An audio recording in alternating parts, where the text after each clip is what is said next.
या फिल्मचं नाव आहे एकदा येऊन तर बघा. या पार्टचं थॉट काय, का हेच नाव का?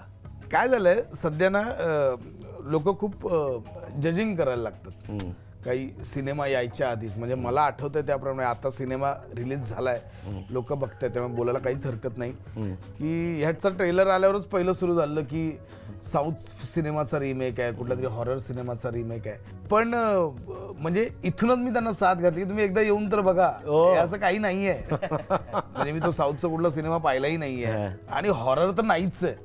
तुम्ही अगदी 3 वर्षांच्या बाळापासून वयोवृद्धांपर्यंत ज्यांना हार्टचा वगैरे प्रॉब्लेम आहे ना, त्यांना घेऊन तुम्ही सिनेमा बघू शकता की ते खूप रिफ्रेश होतील, एवढं मी गॅरंटीने सांगतो. आणि दुसरी गोष्ट, सध्या सिनेमागृहात मराठी प्रेक्षक वळलाय, त्याची अजून गरज आहे, त्यामुळे एक मनापासून घातलेली साथ आहे, एकदा येऊन तर बघा. तिसरी गोष्ट, म्हणजे सिनेमातलं आमचं जे फुलंब्रीकर कुटुंबीय आहे त्यांनी एक हॉटेल सुरू केलंय, त्या हॉटेलचं नावच आहे मुळात एकदा येऊन तर बघा, म्हणून सिनेमाचं नाव आहे एकदा येऊन तर बघा.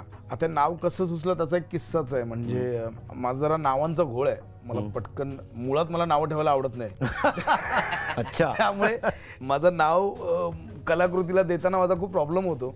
सो आमची रेकी झाली, कास्टिंग ठरली, वर्कशॉप सुरू झाले, तरी पण सिनेमाचं नाव काय, प्रोडक्शन 1, प्रोडक्शन 3 एवढंच चाललेलं. आणि मग आम्ही एकदा पुन्हा रेकीला गेलो होतो, मी, प्रोडक्शनवाले आमचे, DOP वगैरे. आणि रेकीवरनं येताना आम्ही जेवणासाठी कुठेतरी हॉटेल शोधवतो, त्याही एक हॉटेल दिसलं त्या हायवेला, त्याचं नाव होतं एकदा खाऊन तर बघा. मला ड्रायव्हर बोला, ओ सर हे नाव बघा तुमचं, मागून डिस्कशन झालं नाही, मस्त आहे नाव. म्हटलं हा रे, म्हटलं हे ठीक होऊ शकतं.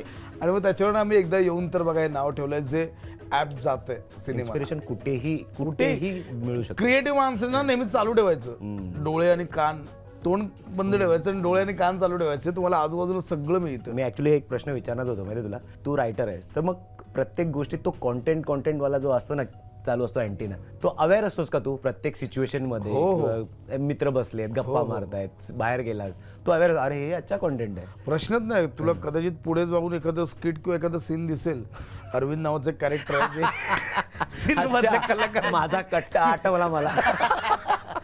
सो हे ना, म्हणजे जे क्रिएटिव्ह लोक म्हणण्यापेक्षा मी म्हणेन कलाकारांनी हे केलं पाहिजे की तुम्हाला कदाचित कधीतरी कोणाचं फुटवर्क छान सापडतं, जे तुम्ही यूज करू शकता, कोणाची कधी बॉडी लँग्वेज छान सापडते, कोणाची बोलण्याची लकप सापडते. आणि माझं नेहमी ऑलवेज माझा अँटीना, माझे डोळे, माझे कान उघडे असतात की कोण, अच्छा हे प्रोडक्शनवाले आहेत का, अच्छा हे असे वागतायत, ओके स्पॉट दादा असे वागतायत, काहीतरी बिनसलात, घरी भांडण करून आले, हे सतत चालू असतं, त्यामागची थॉट प्रोसेस चालू असते.